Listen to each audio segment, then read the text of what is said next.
Bonjour, dans cette vidéo, on va traiter la fonction exponentielle d'un point de vue erreur. C'est-à-dire que vous devez apprendre à travailler en balisant les erreurs, parce que si on ne met pas de balise pour chaque erreur, le cerveau il s'en rappelle pas. Et donc, on a tendance à commettre la même erreur plusieurs fois. Donc, l'objectif de cette vidéo, c'est de lister un certain nombre d'erreurs qu'il faut éviter quand on traite l'exponentielle, pardon.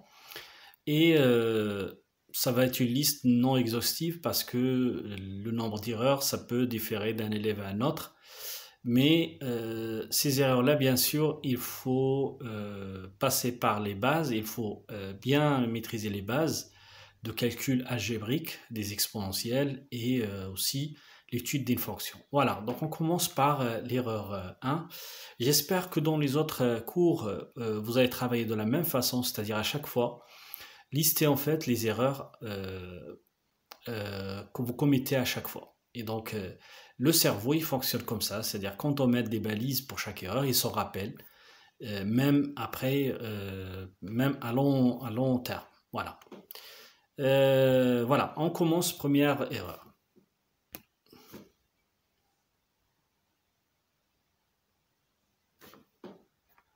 Alors, l'erreur 1 que malheureusement je trouve souvent, c'est quand on a exponentielle 0. Au fait, on a tendance à mettre qui est égal à 0. En fait, c'est égal à 1. Ben, comme tout nombre d'ailleurs, hein, qui exponentielle 0, c'est toujours 1, à part 0. Donc, aussi pour moins 1, donc c'est moins exponentielle 0 aussi. C'est pas exponentielle moins 1. Ça aussi, on trouve comme erreur. Et après, donc pour démontrer rapidement, donc exponentielle x moins fois exponentielle moins x, en fait, ici, c'est exponentielle x sur exponentielle moins x. Donc, est égal à exponentielle x moins x, est égal à exponentielle 0, qui est égal à 1, parce que exponentielle x sur exponentielle x, c'est 1. Alors, lors de la résolution pour d'équation, comme une petite application de cette erreur-là, exponentielle x est égal à 1. Donc cela veut dire que est égal à exponentielle 0. Cela veut dire que la solution est 0. Donc je vous invite à vérifier. Ben, si vous remplacez ici 0, exponentielle 0 est égal à 1. Voilà. Alors, autre chose, donc exponentielle x égale à 0, c'est pas exponentielle et pas égal à exponentielle 0. Parce qu'on a tendance à faire ça. Là, cette équation, tout simplement, elle n'a pas de solution. Donc si vous trouvez 0, ben vous avez qu'à remplacer ici, par exemple. Exponentielle 0, c'est 1 et c'est pas 0. Donc, 0 n'est pas une solution. Voilà. Alors, l'erreur numéro 2, c'est exponentielle x au carré. Est-ce qu'il est égal à exponentielle x, entre parenthèses, au carré? Non. Donc là, pour prouver ça, je vais donner tout simplement un contre-exemple. Et en plus, de ce côté-là, exponentielle x entre parenthèses carré, c'est exponentielle 2x. Voilà. Donc, le contre-exemple, on va comparer par exemple exponentielle 2 à la puissance 3 avec les parenthèses et exponentielle 2 à la puissance 3. Pour ce fait-là, on va tout simplement utiliser la calculatrice. Donc là, dans la calculatrice, exponentielle à la puissance 2 fois 3, en fait, c'est égal, si on regarde, c'est égal à exponentielle 2, entre parenthèses, exponentielle 3. Par contre, il est différent de exponentielle 2, exponentielle 3, sans les parenthèses. Parce que c'est 2 qui est à la puissance 3, dans ce cas-là. Voilà, pour cette erreur 2. Alors, l'erreur 3, c'est la comparaison de exponentielle x plus y et exponentielle x plus exponentielle y. Donc, on a tendance à mettre plus au lieu d'un fois. Donc, ça, c'est une erreur aussi que je trouve souvent. Alors que c'est différent l'un de l'autre. Alors pour prouver ça, ici vous avez un doute lors d'un concours, etc. Ben, vous utilisez un exemple, un contre-exemple. Donc là, exponentielle 1 plus 0, est-ce qu'il est égal à exponentielle 1 plus exponentielle 0? Non, parce que d'un côté, exponentielle 1 plus 0 est égal à e, ça veut dire à peu près 2,42, et de l'autre côté, ça va être e plus 1. Donc évidemment, ce n'est pas la même chose. Donc, Ça c'est différent de ça. Alors rappelez-vous de cette technique-là de remplacer par, enfin utiliser un exemple pour vérifier vos erreurs. Alors là on va passer aux erreurs concernant les dérivées. Alors en général exponentielle x prime c'est, tout le monde le sait, c'est exponentielle x. Donc c'est la dérivée, c'est la fonction elle-même. Par contre, quelle est la dérivée de e? Alors, la dérivée de e, c'est 0, parce que e, on a dit, ce n'est qu'un nombre qui est égal à 2,42, à peu près. Quelle est la dérivée de exponentielle 2 plus 2 prime? Donc, c'est 0 encore, parce que là, il n'y a aucun x. Quand il n'y a aucun x, ça veut dire que la quantité est constante, et cela veut dire que sa dérivée est égale à 0. Elle ne varie pas. Alors, autre type d'erreur, et qui souvent aussi, malheureusement, je trouve souvent, c'est quand on a une fonction composée, exponentielle moins 2x, on n'utilise pas cette formule-là, c'est-à-dire que c'est pas égal à, c'est différent de exponentielle moins 2x.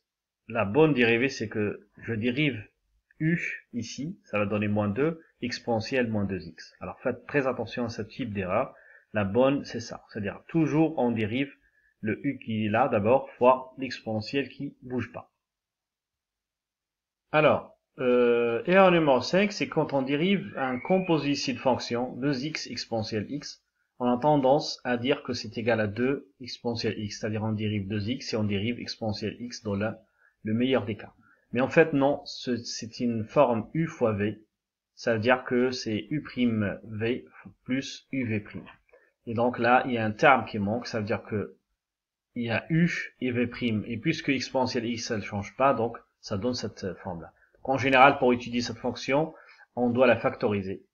Et après, on regarde ce qui reste ici, soit une équation de premier degré ou bien de second degré. Voilà. L'erreur 6, c'est que quand on demande de résoudre une équation, alors on donne la solution. Parce que il y en a beaucoup qui oublient de donner la solution. Je donne un exemple. Une équation exponentielle de x supérieure strictement à exponentielle moins 3x. Donc ça donne 2x est supérieur à moins 3x plus 1, bon, etc.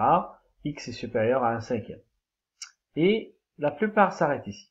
Pour savoir que c'est une réponse fausse. Parce que vous n'avez pas encore donné la solution.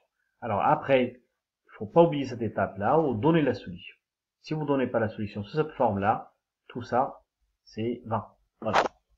Alors, dans la suite, ce n'est pas des erreurs, mais en fait, c'est des problèmes de méthode, de travail. C'est-à-dire, quand on vous demande de résoudre une équation, ou une équation, pareil, donc on oublie d'utiliser la vérification. C'est important quand on a le temps et quand on n'est pas sûr de vérifier. Alors, je donne un exemple très simple pour comprendre. Supposons que je cherche la solution d'exponentielle de x moins 1 égale à 0. Donc, exponentielle de x est égal à 1. Donc après, j'applique la propriété de x est égal à 1. Et là, x est égal à 0,5. Bien sûr, évidemment, ici il y a une erreur. J'ai fait exprès parce que 1 est égal à exponentielle 0. Mais supposons que j'ai oublié, voilà, j'ai fait une erreur. L'erreur, je crois, 4 ou 5, je me rappelle. Et voilà. Donc maintenant, bon, j'ai le temps un petit peu, je vais vérifier. La méthode 1, c'est tout simplement de remplacer x par la solution. C'est-à-dire que exponentielle 2 fois 0,5 moins 1, on voit bien que c'est e moins 1 et c'est différent de 0, ça doit donner 0. Alors cette solution, elle n'est pas bonne. Voilà. Donc, la méthode 2, c'est en utilisant la calculatrice. Donc, la calculatrice, ici, donc je fais d'un côté l'équation, je mets 0, après je trace la courbe, je mets Shift, F5, et après encore F5, il me donne la solution, là j'ai trouvé 1, 0,5, pardon, par contre ici 0. Donc là, il y a quelque chose qui va pas, je dois revoir mes calculs, d'accord? Je rappelle que la calculatrice, c'est pas pour trouver les solutions, mais c'est plutôt pour vérifier les solutions. Donc il est très important quand même de présenter une démonstration, justifie vos réponses, quoi, à part que l'utilisation de la calculatrice. Donc, en utilisant la calculatrice, Donc là, on trace, on rentre dans le graphique la fonction, le premier terme de l'équation, pardon. Après, on met 0, deuxième terme.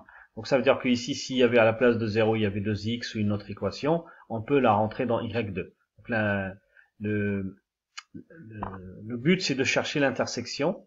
Et donc l'intersection, c'est la solution. Donc là, l'intersection avec l'axe des abscisses, c'est 0, ça se voit, mais en même temps, je me shift F5 et après F5, ça me donne la bonne solution. Donc je rappelle que la calculatrice, c'est juste pour vérifier. Ce n'est pas une démonstration. Donc quand on trouve qu'il y a quelque chose qui va pas, il faut qu'on essaye de revenir sur nos calculs et voir ce qu'on a fait comme erreur. Donc bien évidemment, la bonne solution, c'est ça, pour cet exemple, c'est x égale à 0. Voilà. Alors, dernier point méthode, c'est vérifier le tableau de variation.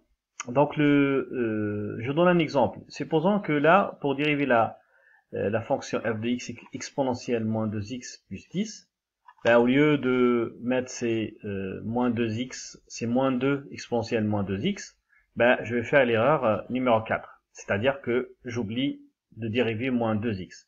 Donc là, le tableau de variation, ça va être, puisque exponentielle toujours positive, donc c'est plus, et ça donne ça. Donc là, je prends ma calculette, donc je rentre la formule de la fonction, et je trace la courbe. Là, je vois que c'est pas du tout la même chose. Donc là, je reviens pour bien sûr corriger l'erreur ici, parce que ça va être moins 2 exponentielle moins 2x, et ça va être complètement décroissant.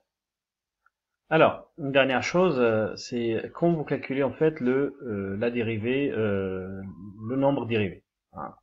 Des fois, pour des fonctions un peu complexes, par exemple, ici c'est facile, exponentielle 0 est égal à 1 plus 10, ça fait 11. D'accord? Donc pour calculer trouver l'équation de la tangente, on a besoin souvent de ça. Et en même temps, c'est un moyen de vérifier aussi quand on compare ici et là. Par exemple, là j'ai fait une erreur, c'est pas là que je dois remplacer, c'est ici. Donc ça va faire moins 2 en fait. Mais l'image de 0, c'est 10. Donc j'utilise la table dans le menu. Et donc après table, je rentre la fonction. Et après 0, donc l'image de 0, c'est 1. Alors pour voir f', je dois activer le calcul de la dérivée. Donc Shift Setup ici. Et après je mets dérivative à on.